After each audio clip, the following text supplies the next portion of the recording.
Hello and welcome back to the Tiny French Bake-On for Bread Week Showstopper.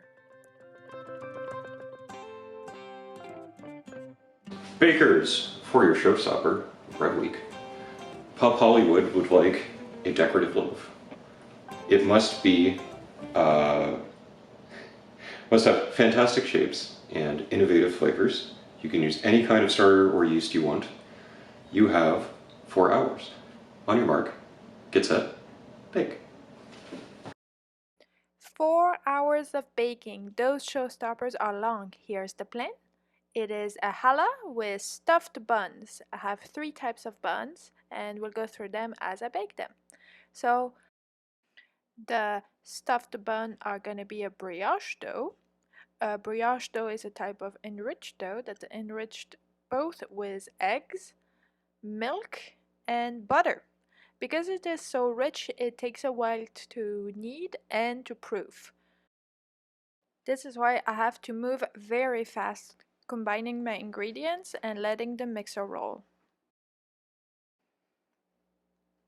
I'm going to keep on running for those 4 hours. Once your dough comes together, as you can see in the bowl, you add butter little by little. I also always add a little bit of flour to make the incorporation and let it knead for at least 20 minutes. So you have time to mix your dough for the challah. The challah is flavored with matcha green tea. I ended up using 2 packages of matcha green tea and that was not enough at all. Challah is enriched with eggs, oil, and water. There's no dairy in challah. It is a kosher type of bread. It does not mix eggs and dairy. So preparing all my ingredients and oiling my bowl for the proofing, I was trying to get ahead of time. This is my brioche dough. I am dividing it into 3 parts and coloring the batter. The yellow is going to be colored with turmeric.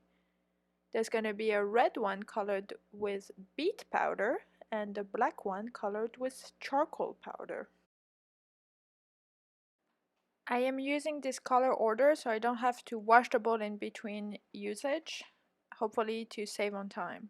This is the beet powder, which does not give you a vibrant red, more of a pink fuchsia. And to make sure that the powders are incorporated, I will knead them by hand as well. This is why brioche dough is a little more difficult. It requires a lot of kneading and a lot of proofing. Once it's ready, I put it in my old bowl. And I'm carrying away, putting the charcoal powder, which is flavorless, into the last third and kneading my beet powder bun. This allows for better texture as well as a better color.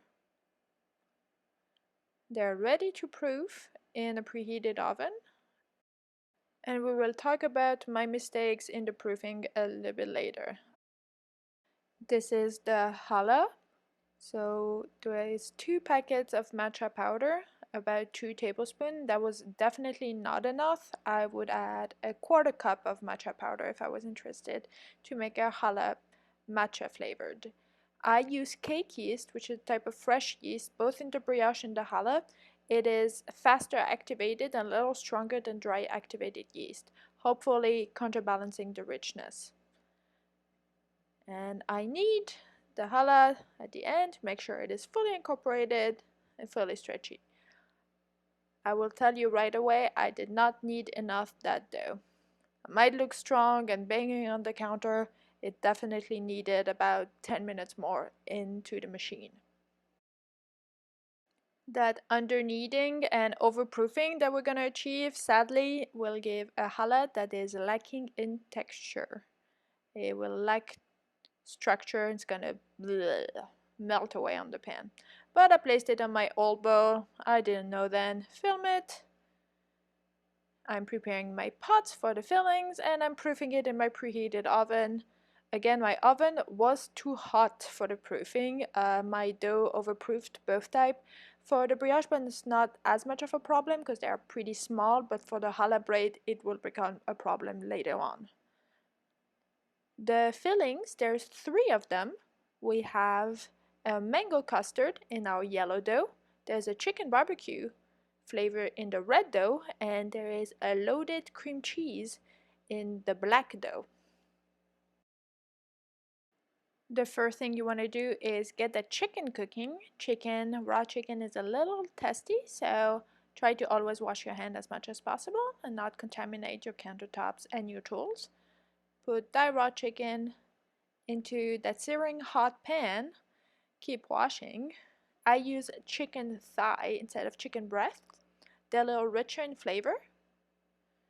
And it creates a fair bit of smoke, but that's good. We want that sear. We want to create that color to impart flavor into chicken that can be kind of bland by itself.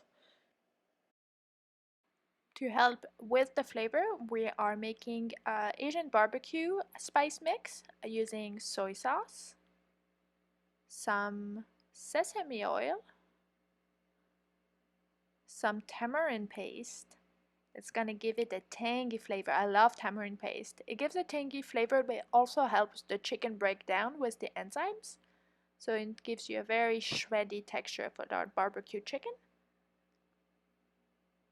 And then we'll have some of the classic add-on of Asian cooking. There are gonna be garlic, ginger, and what I'm adding here is Chinese 5 spice.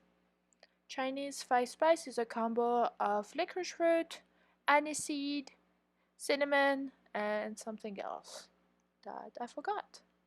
I'm adding a bit of that beet powder as well for both the color and the sweetness and the earthiness of the flavor of beet.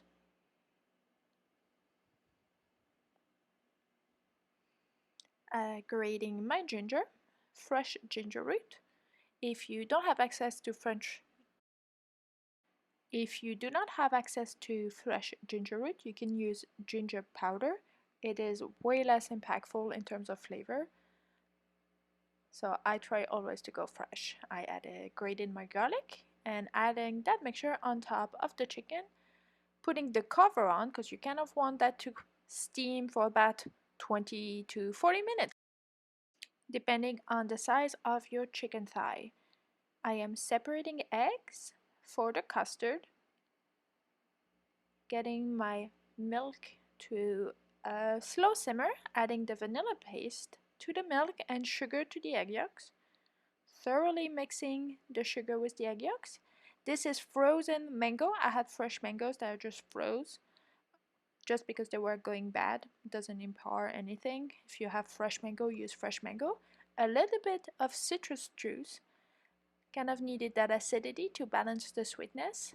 And I am thickening my custard with cornstarch, adding the warm milk little by little to temper the eggs and not burn them, and adding all of my mixture back into the pot with the mango and letting it to a simmer. Once it has thickened nicely, I am straining it, filming it, and putting it aside until ready to use.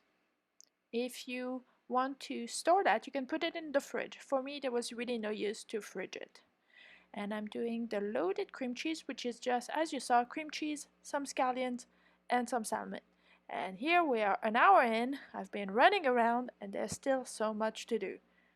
I am preparing my egg wash for both the brioche and the challah. The egg wash is just egg yolk with a bit of milk to create a nice sheen on baked goods. You can use that in pretty much any kind of baked good. I'm also creating a little cornstarch and flour slurry to create some of the design on the black brioche bun. This has no flavor at all, it just looks cool once baked. This is a very intensive challenge. I have 4 batters, 3 fillings. Bread dough is not the easiest to work with, and just to add to the complexity, I ended up having some technical difficulties.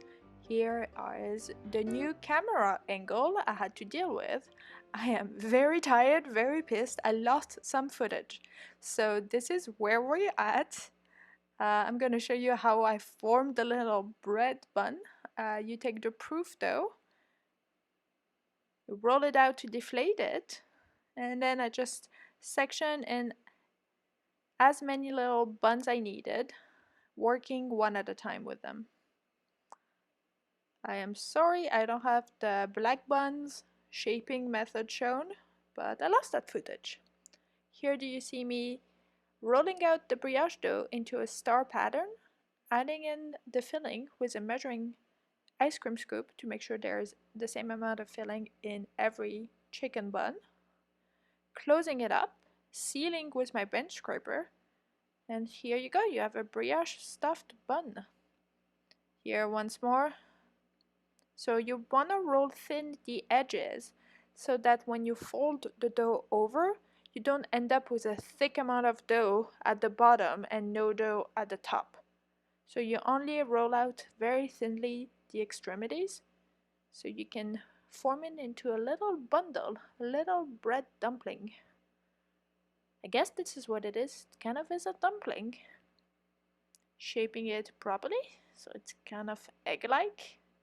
And here's the challah. I was very excited to see it rose so much.